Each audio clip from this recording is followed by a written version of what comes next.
Japão, um país de mistérios, tradição e inovação. Uma ilha imensa que foi moldada pelo tempo, por samurais, imperadores e batalhas que definiram seu destino. A história do Japão começa há milhares de anos atrás, com as primeiras civilizações vivendo em harmonia com a natureza. Mas foi em 660 a.C., segundo a tradição, que o primeiro imperador Jimmu fundou a nação, dando início à mais antiga monarquia contínua do mundo. Por séculos, o Japão foi governado por imperadores, mas o verdadeiro poder estava nas mãos dos shoguns, líderes militares apoiados pelos samurais. Durante o período Edo, entre os séculos 17 e 19, o país se isolou completamente do mundo exterior, criando uma cultura única e preservando as suas tradições.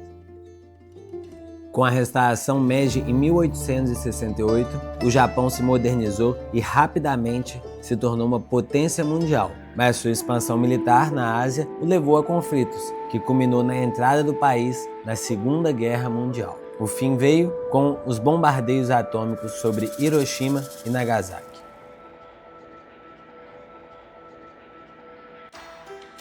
Após a Guerra Mundial, o Japão renasceu de um país devastado, tornou-se um dos mais avançados do mundo, liderando em tecnologia, cultura pop e economia. Hoje, passado e futuro se encontram em suas cidades. Templos antigos e arranha-céus futuristas chegam a dividir os mesmos bairros, mantendo viva a essência de uma nação que nunca deixou de evoluir, mas também nunca esqueceu seu passado. E se tem um lugar que representa essa incrível jornada histórica, esse lugar é Kyoto, a cidade onde o tempo parece ter parado.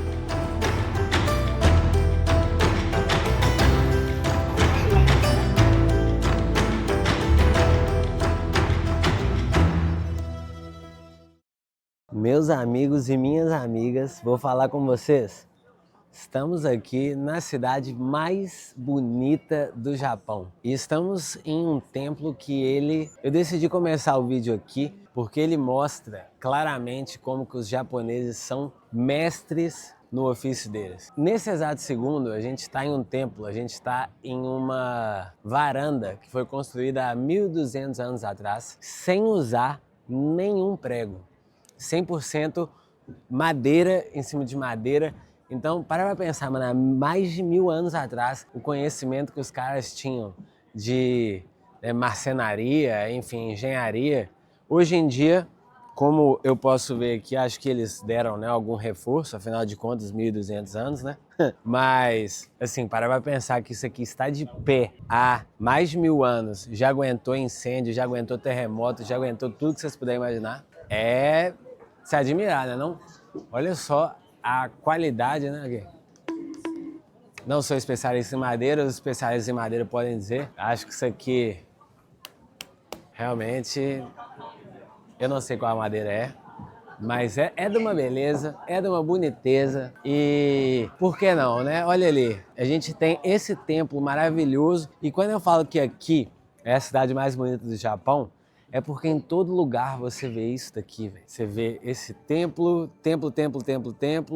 dividindo espaço com as maravilhas que são a cidade de Kyoto, moderna e ao mesmo tempo antiga e tradicional. E sabe um dado curiosíssimo?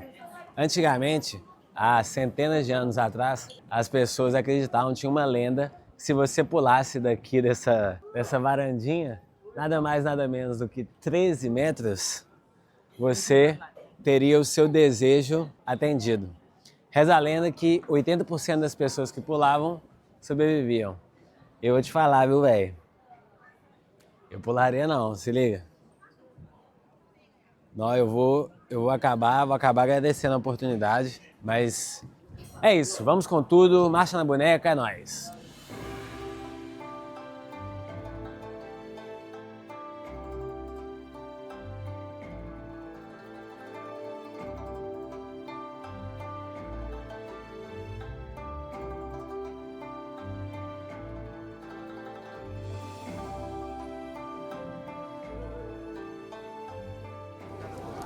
É, muito bonito.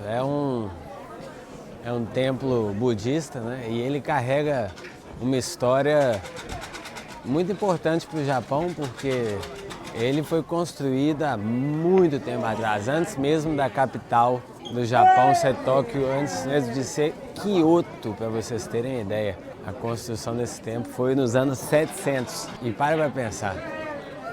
Eu ia falar que tava uma vibe serena, mas tem os jovens, né? Jovem é complicado, gritando ali. Mas, assim, é um templo budista e que ali na região onde as pessoas acendem incensos, tem uma vibe muito serena que achei bonita, bonita. Esse templo aqui vai virar uma coisa de louco, tá? Vou te falar. Olha só pra vocês verem. Imagina que tudo isso aqui, ó, vai ficar só de cerejeira. Maravilhosamente maravilhoso. Daqui pouco tempo, né? A maior verdade do viajante é que ele é um turista, só que ele odeia turista. O Japão é isso. Se tem alguma coisa negativa do Japão, é a quantidade de turistas, ainda mais nessa época do ano.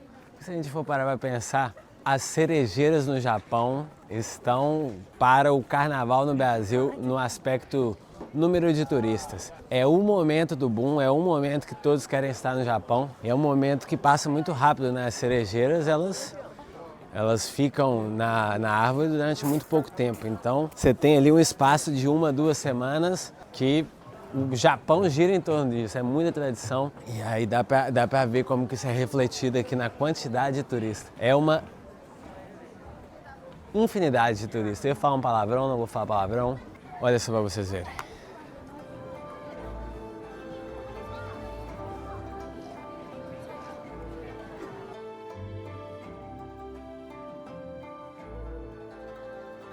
Olha só para vocês verem como que está e como que vai ficar. Editor, coloca uma fotinha aí pro pessoal de como que vai ficar esta belezoca nas cerejeiras, que já estão quase saindo. E enquanto vocês veem aí, vamos ver o que mais que tem para ver nessa cidade maravilhosa.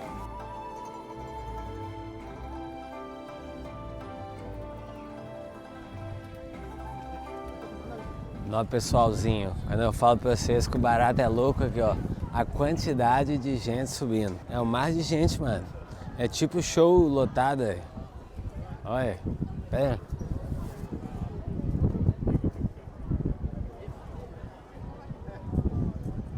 Eu vou falar uma coisa com vocês, viu? É aquela coisa, quanto mais o cabra viaja, mais ele entende o que é dele, o que ele gosta, o que ele não gosta. Eu sou um camarada que eu prefiro infinitamente o calor ao frio. A não ser, e assim, frio que eu falo é 5 graus para baixo, isso aí não é feito para o ser humano evitar isso aí. O ser humano que está nessa condição e fala que gosta, ele é masoquista. Agora, é lógico que eu prefiro 15 graus a 30 graus. Mas, não, gente, não dá não, sinceramente. Eu sou um rapaz tropical. O brasileiro que fala que gosta de temperaturas negativas, 5 graus, veio com defeito de fábrica, com todo respeito do mundo. Minha cara, meu irmão, não, frio, bastante frio que faz aqui no Japão. Mas bom, olha só que maravilhoso isso aqui, ó. Olha essas porcelana, coisa mais bonita. Ah, meus amigos, eu tive que entrar aqui para esconder do frio, porque vocês não estão entendendo não. E aí, olha só, eu quero mostrar uma parada para vocês, que a cidade de Kyoto, ela é tida como a cidade do matcha, né? Aqui do lado tem um bairro, cidade de Uri, que tem a matcha mais famosa de todo o Japão. Agora, olha só para vocês verem, uma caixinha de biscoito com 5 biscoitos. Cada biscoito é $1,50. Aqui, ó, o tamanho do biscoito. Assim, eu não tenho dúvida de que ele deve ser um biscoito gostoso e tudo mais, mas eu não sei, sabe? Aqui, ó, tem uma maquininha só de vender matcha, shake de matcha. Será que eu compro ou não? É isso aqui, ó, a cidade que eu falei com vocês, ó, Premium Matcha. Tum. É, o pessoal todo escondendo o frio, vai vendo. Voltamos. Pessoal, na moral, olha só essa rua que nós estamos aqui, né? Talvez seja a rua mais bonita que eu já andei na minha vida. Se não tivesse pedestres, o que é impossível, eu sei, mas, mano, é de uma beleza, parece. Eu tô me sentindo no Japão feudal. Que é isso, papazinho? Hello, arigatou gozaimasu. Ah, ok. Aí, ó. Peguei o papazinho, mas não pode comer na rua. Então ele me empurrou pra cá, vamos ver o que é esse trem. Lembrando a você que eu estou fazendo um vídeo com todas as comidas de rua que eu encontrar. Então vai ter pelo menos umas 30. Isso aqui parece que é um arroz com um gergelim. Azeitado. Mas assim, né? Bom. Boa tentativa. Bom, seguimos metendo marcha na boneca. Olha só isso aqui, como eu estava dizendo. Japão feudal. Isso aqui, se eu não estou no Japão feudal, eu não entendo mais nada. Olha, não. Olha só para vocês verem essa cerejeira aqui, que coisa maravilhosa. Ai. Não. Agora vocês estão conseguindo entender um pouquinho mais do porquê que Kyoto é, na minha modesta opinião, a cidade mais bonita do Japão? Meu Jesus. Não, mano, é só templo, ruazinha pitoresca, arquitetura de 1000 anos atrás. Ai, não. E é um contraste muito grande, por exemplo, com Osaka. Eu confesso que antes de vir pro Japão eu não tinha essa... Como é que eu vou dizer? Olha isso aqui. Olha esse lugar. Na moral. Eu não tinha essa percepção de que ia ter tanto contraste entre as cidades assim, sabe? Mas olha isso aqui. Já estão saindo as cerejeiras.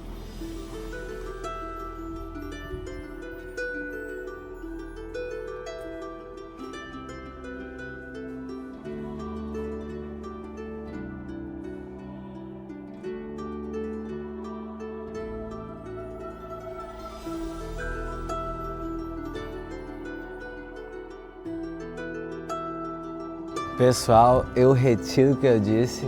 Esta sim é a rua mais bonita que eu já fui na minha vida. Para tudo que eu quero descer.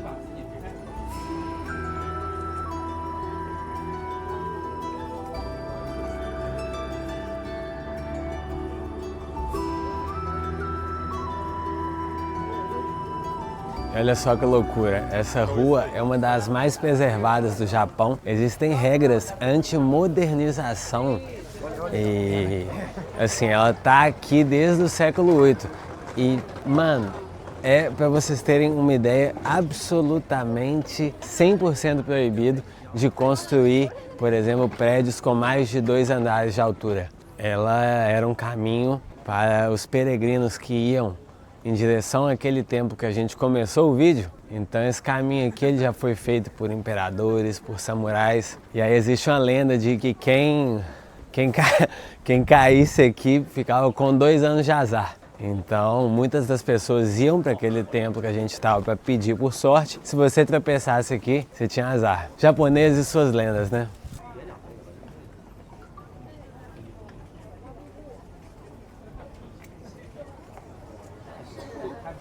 Olha só. Não é feio não, né? Mais ou menos bonito.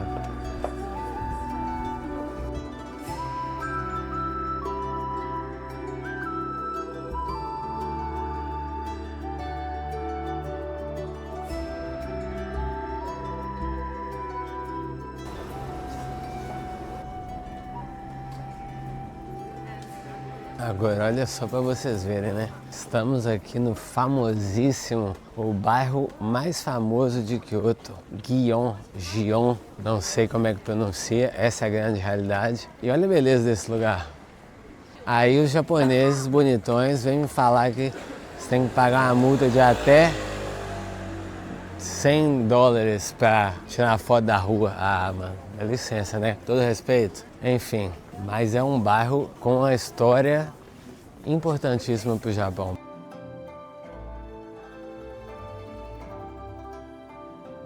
Olha só que boniteza, tudo de madeira também. Madeirinha fina essa, hein?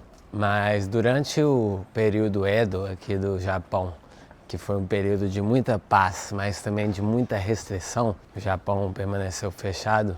Esse bairro aqui, ele foi um dos bairros que mais floresceu, que tinha muita cultura, tinha muita casa de chá. Olha isso aqui, mano. É onde os japoneses realmente das antigas se reuniam. Dá para dizer que era um centro cultural, tanto que é conhecido por ser o bairro das geishas. As geishas que nós já vimos, né? As pessoas. Eu vi hoje duas que me pareciam ser geishas. Aí você deve estar se perguntando, quem são as geishas? O que são as geishas? É aí que eu te digo, estas figuras maravilhosas aqui.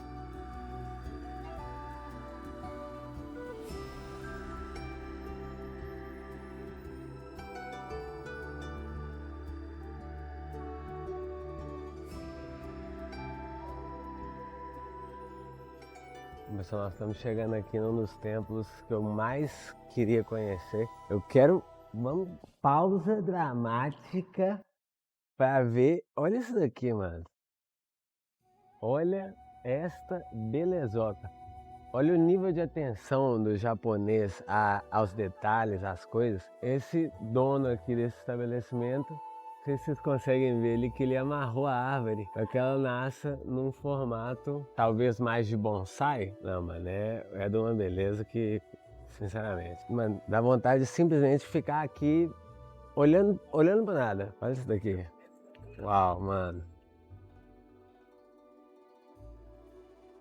Manos e manas, e não à toa Kyoto é uma das cidades mais maravilhosas de todo. Olha só o lugar que a gente vê aqui agora. Acho que é um dos meus templos favoritos que eu estive no Japão. Esse daqui, que é o templo da deusa Água. Os japoneses, eles são extremamente, como é que eu vou dizer? Eles são muito apegados aos símbolos, o shintoísmo, de certa forma, que é a mitologia japonesa, eles atribuem muito à mitologia esse aspecto da religião, diferente do Brasil, por exemplo. A conexão deles com o divino. E uma coisa que eu gosto muito das minhas andanças pela Ásia, eu sinto que aqui eles respeitam muito mais os elementos da natureza do que no Brasil. Muitas vezes a gente não dá tanta essa importância assim, sabe? E aqui não, aqui água está ligada à prosperidade. Então eles têm esse templo aqui para a deusa da água. E aí uma coisa que eu achei incrível é esses cavalos aqui. Esses cavalos que antigamente, há anos e anos atrás, a forma dos devotos de mostrar a apreciação deles para das pessoas que gerem o templo era dando cavalos. Com o passar do tempo, o cavalo foi ficando menos útil, por assim dizer, e ainda assim tentando encontrar uma forma na qual os devotos pudessem colaborar, se inventaram essas plaquinhas aqui, olha. Maravilhoso, não é não?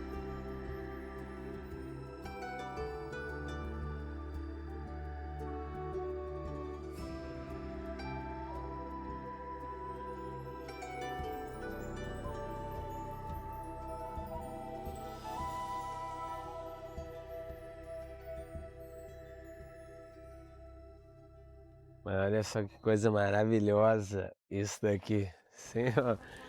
Isso daqui são as famosas sakuras, né? Parece um bando de pipoquinha, maravilhosa. Se você quebrar um galinho desse aqui, tirar, foi inventado de colocar aqui, ó, na orelha, eles vão te denunciar. Perigoso você pagar uma multa gigantesca. Olha, tá começando. Isso aqui tudo vai ficar das mais diversas cores. Agora é a época principal de turismo aqui no Japão. Então daqui mais ou menos um mesinho, 2 semanas, isso aqui vai estar sensacional, ainda mais bonito. Vocês sabiam que os portugueses tiveram uma grande influência em trazer o cristianismo para o Japão? Eu tô aqui tranquilo, calmo, aí me dou de cara com essa figura aqui, que é uma figura importante no budismo, que é a Kannon, que é uma pessoa que abriu mão do nirvana, da elevação máxima espiritual, para poder ajudar mais pessoas.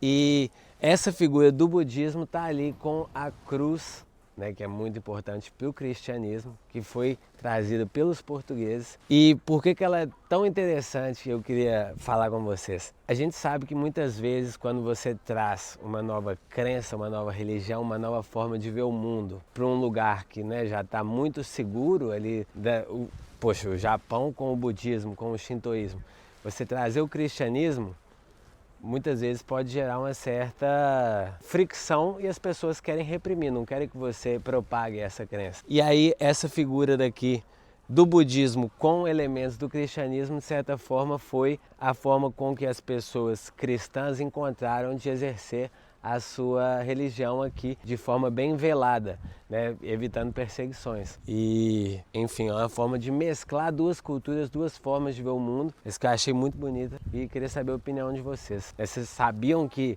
os portugueses tinham trazido o cristianismo para o Japão? Eu vivendo e aprendendo com a maravilhosa, a braba do Japão. Falou em Japão, gente, eu vou deixar o contato dela aí na descrição do vídeo. Bom, pessoal, olha só este lugar aqui. Esse aqui é um dos templos. Acho que todo mundo que gosta da Monja Coen, quem não gosta da Monja Coen, né? Vamos começar daí. Essa daqui é um dos templos no qual a Monja Coen recomenda, né? Você quer aprender ou quer melhorar na prática de meditação zen, esse é um dos templos principais que ela recomenda. Eu imagino que talvez, né, na época que ela tenha praticado aqui e tudo mais, fosse mais um templo do que uma atração turística. Realmente tem bastante turista aqui. Acho que tira um pouquinho da vibe, da percepção ali de um lugar tranquilo, calmo, sabe? De paz e serenidade.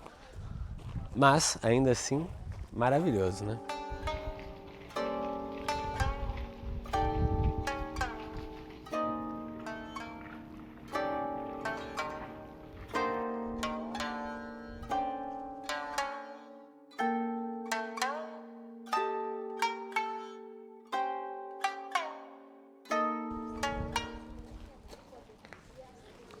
Olha só que interessante, né? As pessoas vêm pra cá pra ficar só admirando a beleza desse jardim, que é um jardim mais antigo do que o Brasil, mano. Esse jardim aqui, ele tem mais de 650 anos e todos os dias, essas ranhuras aqui que vocês veem no chão, elas são feitas porque a meditação zen é a meditação que você faz enquanto você realiza uma atividade. Então, olha só que coisa maravilhosa. Mano, é das coisas mais bonitas que eu já vi, viu? Posso falar pra vocês que a câmera eu não acho que ela vai conseguir captar a beleza desse lugar aqui da forma que eu tô vendo, não.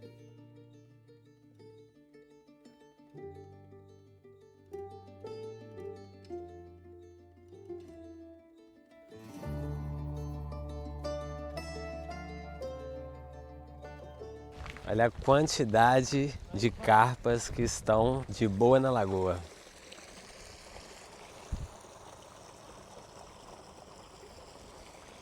Eu confesso que eu só queria fazer esse comentário de boa na lagoa.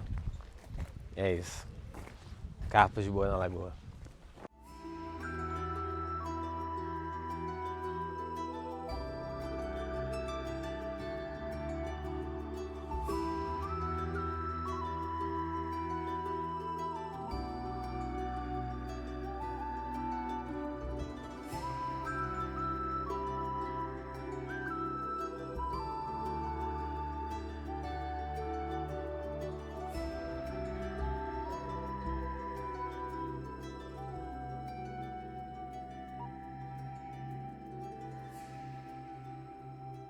Gente, olha só que coisa curiosa da cultura japonesa, né? Tô vendo esses sapinhos aqui e aí acabei de descobrir que no Japão eles têm um fascínio, um amor ao sapo, à figura do sapo, porque existe eles chamam de kairu, que nada mais é do que retorno. Então, para dar um exemplo para vocês, muitas vezes eles colocam uma imagenzinha de um sapo na carteira, para que o dinheiro vá e volte. Eles colocam também, por exemplo, a figura, uma pedra em formato de sapo, né, na porta de casa, para que a pessoa vá e volte para casa. Então, ali é uma forma, né, de... Muitas pessoas vêm aqui, fazem as suas orações ali pedindo por amor, que ali é a figura da Kanon, que representa o amor. Eles vêm, jogam uma moedinha ali, faz o pedido, enfim, é uma loucura, mano. É muito misticismo, muito simbolismo, que a gente não tem a menor ideia no Brasil, né? Eu acho incrível. Cultura japonesa, eu já sabia que ela era rica, né? Mas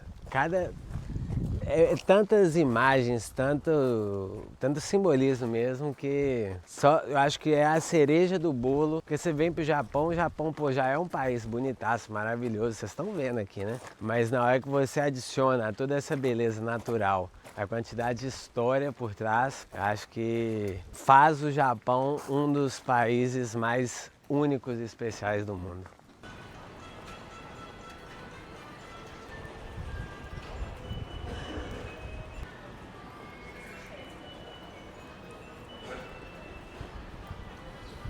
Mano, olha só como é que Kyoto é uma cidade interessante, né? Do lado desse shopping aqui com loja da Nike, essas ruas super modernas, cobertas, temos aqui um templo budista de mais de 200 anos. Isso aqui é Kyoto na sua essência. Olha só, menino. E aí aqui do lado temos também, ó. Isso daqui é o maior vício dos japoneses, mano. Essas maquininhas de azar aqui, eu nunca vi gostar de perder dinheiro à toa, viu? E olha que eu sou especialista nisso. Nó. Mano, vou falar com você, o jovem trabalhador brasileiro, Mikael aqui, saí embrasado, querendo gravar, querendo mostrar a vida. E aparentemente o proletariado japonês, mano, agora são 10h20 numa quarta-feira, e olha aqui. Eu vou te falar, ué. Movimentar a economia aí, pessoal. Olha, quase tudo fechado, eu tô entendendo esse pessoal, não, ué. Olha isso aqui. Isso porque eu tô no centro, no furduncinho da cidade. Bom, é isso, né? Vamos pro outro canto. Olha que interessante isso aqui.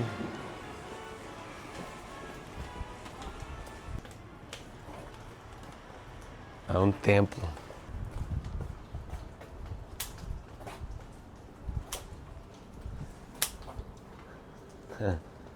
Olha.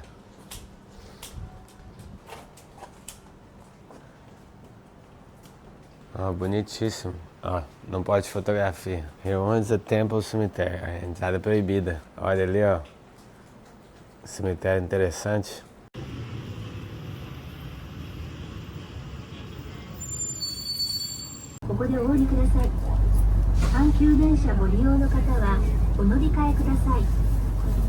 Mano, olha que chique.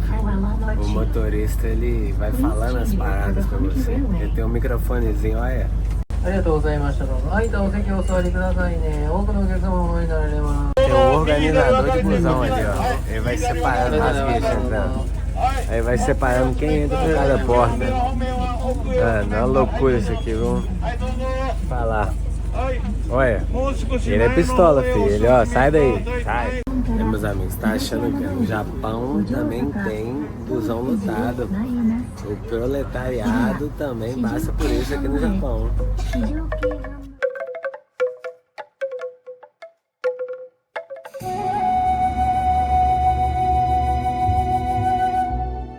Na espiritualidade shintoísta, o bambu é símbolo de pureza, proteção e renovação. Ele cresce rápido, reto e forte, representando a resiliência da alma e a conexão entre o humano e o divino. Por séculos, os japoneses acreditaram que a floresta afasta os maus espíritos, criando uma barreira natural entre o sagrado e o profano. E é por isso que a gente sempre encontra os bosques de bambu ao redor de templos e santuários aqui no Japão. Eles não são só paisagens lindas, mas sim portais espirituais. E estar na floresta de bambu de Arashiyama não é só uma experiência visual, é um momento de conexão com o espírito do Japão. Eu vou falar para vocês que mesmo com bastante turista. É um lugar que passa uma sensação de paz, de tranquilidade, assim, que... Mano, mesmo com tanto turista é bom. Tudo que eu tô querendo dizer é isso. Nó. Olha isso aqui, gente. Todo respeito. E a coisa que eu queria enfatizar com vocês é o seguinte. Muitas pessoas me falaram assim, cara, Kyoto não é tão legal, Kyoto é só templo, Kyoto é meio repetitivo. A importância de você ir lá e ver, sabe? Tipo assim, não toma muito cuidado com tomar as verdades de outras pessoas para você. Muitas vezes você tem que ir lá e ver e tomar a sua própria experiência, né? Porque às vezes uma pessoa teve uma experiência ruim na cidade porque aconteceu N coisas podem ter acontecido. Ela ficou com uma imagem ruim da cidade, falou pra você, aí você toma essa imagem pra você, consciente ou inconscientemente. Eu falei assim, pô, mano, vou pra Kyoto. Me falaram que era uma cidade muito conservadora e tudo mais. Mas, cara, tá sendo uma experiência incrível. Então, uma coisa que eu como viajante, eu aprendi só depois é de que, ok, né, aprender muito a filtrar o que as pessoas falam, sabe? Às vezes elas falam mal de uma cidade, pode ter acontecido coisas nada a ver. E, enfim, você tem que ir lá e ver. E eu estou aqui, estou vendo, e é foda, não?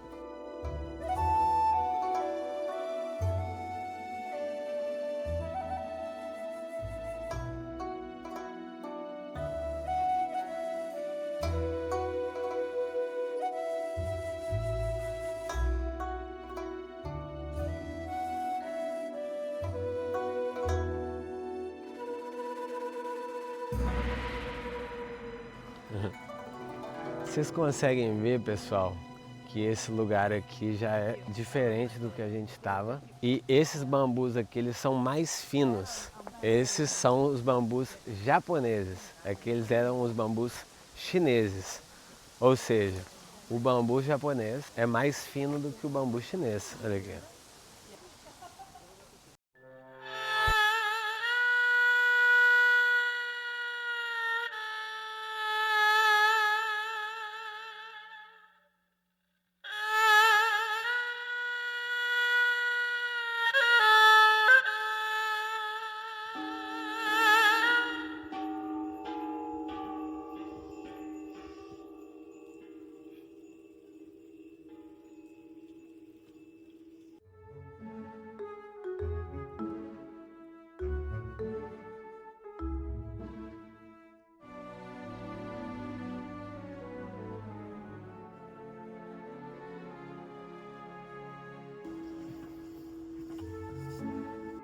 Olha só esse templo aqui, que coisa de maluco. Esses aqui são os Hakans, que são os discípulos de Buda. Esse templo tem mais de 1.200 estátuas e reza a lenda que você, quando encontrar aquela que tenha a feição que você mais gostou, aí você vai se identificar e, enfim, é porque o templo te escolheu. Olha só, mano, é muita... E todos têm uma expressão diferente. Pensa, 1.200 expressões diferentes.